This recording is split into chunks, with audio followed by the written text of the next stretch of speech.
Dave, I'm going to let Bob explain to you what's available.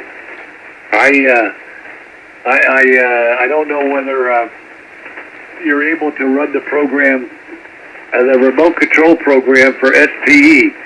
Are you able to boot up the remote control program for SPE when you boot up Cetus, Bob? Go ahead. I have been able to. Yes, I took it out a while ago, but I didn't have any problem doing it when I first tried it. Yeah, I have to figure out how to do that. That would be cool, because if I could run that upstairs, I wouldn't even have to sit on the side of the bed to load the laptop. Go ahead. You're so lazy. Thank you. Yeah, Chaz, I can show you how to do that. It's very easy. You just have to find the full path to your shortcut, and I can help you do that. And then you just put it in the launch box on the general setup options too.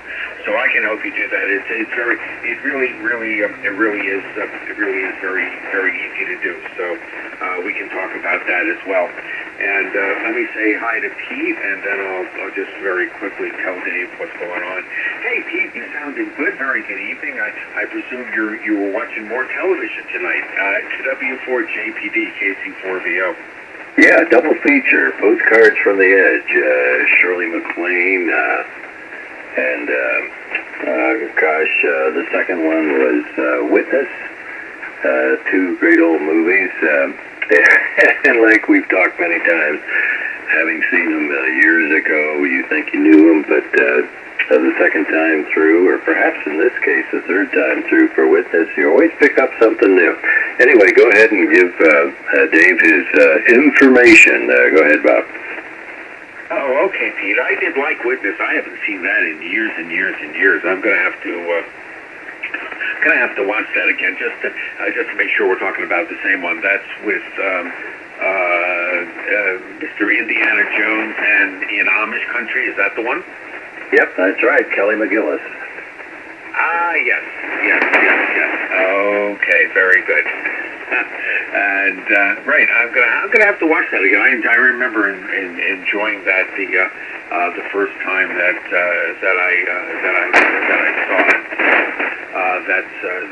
That's pretty cool. And Dave, just very quickly, it's I'm not going to actually go into detail, but what Richie has built into the program is the ability to add an unlimited number of either TCP/IP servers or UDP servers, either one or both, and you can put in as many as you want. And anything that is in the meter area, anything that you can control via the meters, you can send out into the out from the meter into wherever you want to send it into another program, so you can get the data out for any of the meters. For instance, S meter is not, in my opinion, not important. You could always get that from CAT, but if you wanted to get, for some reason, get the mic or the EQ or the CFC or anything like that, if you wanted that data to build your own dashboard or something like that instead of using the built-in meters, you can do that. So that's one direction. That's the output direction. The input direction will take input from anything that can send data to TCP/IP or UDP. For instance, a rotor controller that has an output that sends data can be sent into Cetus, and Richie is working on and has a graphic, a rotor controller graphic that will then take that data, and so you can control your rotor directly from Cetus via a GUI on the main Cetus page or wherever you want to put it by using the data input module into the server. So that's what's going on, Dave. Over. Okay, now this control is not going to use cat commands, some other form of commands that are being developed, or is it just a continuation with the cat commands? no CAT commands required. This is just the raw data coming from Thetis. The same data that's driving, like for instance, the same data that would be driving the mic meter, wherever that data is getting sent into digitized. It is that data that is then sent out like any of those data streams. So it's the same digital data that would be used to drive the meters can be sent out of the radio or into the radio. CAT controls aren't needed. Okay, but can it control the basic functionality of the radio besides the meters? I mean, you know, control frequency and band and volume and all that stuff, all the controls on the GUI and things in the setup. No, that's not his intent. His intent is to do multi-IO just with the meters. Oh, just with the meters. Okay. Well, that's kind of a bummer. Well, it's not a bummer overall. I mean, it's a nice thing he's doing, but it'd be nice if he, had full control of the rig. Sometimes I just like to say thank you to the gentleman who built it, and not tell him that he didn't do what I wanted. Well, I wouldn't tell him. I mean, he's done so much. There's just no words to thank the guy. But yeah, I thank him with my wallet, right? Well, he's been very helpful, but it's not exactly where I would have gone with it. It is amazing.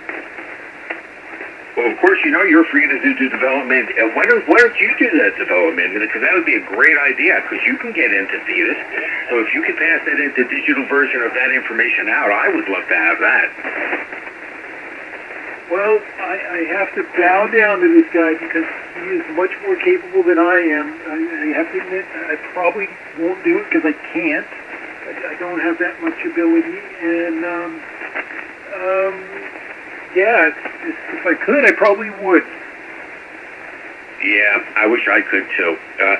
Who knows? Maybe he'll get around. Maybe he'll get around to doing that in a later iteration. Because once he has the server set up, then it's just a matter of piping the data to the server, and it'll go out. So he's just starting being the only thing that you can currently bind to the servers are the meters. But there's absolutely no reason whatever that all the other digital data that exists in the radio couldn't be bound to those servers for input and output as well. My best guess is in a year, everything will have IO ability. Wouldn't that be great? Yeah, that would be pretty awesome. Well, we'll see. Anyway, I don't want to stay on this subject too long, but it's very interesting, even if it's just the meters to start with. So we'll pass it around and let's see if Jim's maybe in there. I don't know if he's going to show up tonight or not, but KP2XX and 4PBC. Yeah, I think there's something going on there. I would have expected him to be here, so not hearing him is that's too bad. Last time he lost power and he doesn't have the ability to turn the tower back. It doesn't have the ability to turn the power back on. So I got to tell him how to set up his computer so it automatically reboots after a power failure. We should share that information with him about how to set the BIOS so he never has that problem again. Because that's one problem you don't have to have. Anyway, over to you, Chaz. K2BU. Go ahead and kick her around. KC4VO. Okay, Bob. Well, based on the lightning map and everything that I'm looking at here nationwide, I also have the weather in Sheboygan, which is very close to where my grandkids and daughter and son-in-law are. And there's nothing on the west side of Lake Michigan. So maybe he's just tied up with the rain or doing something else. There is quite a bit of lightning down further towards St. Louis and that direction, way south of Chicago. So maybe he's just tied up tonight. Anyway, Pete, pick it up. What'd you do all day?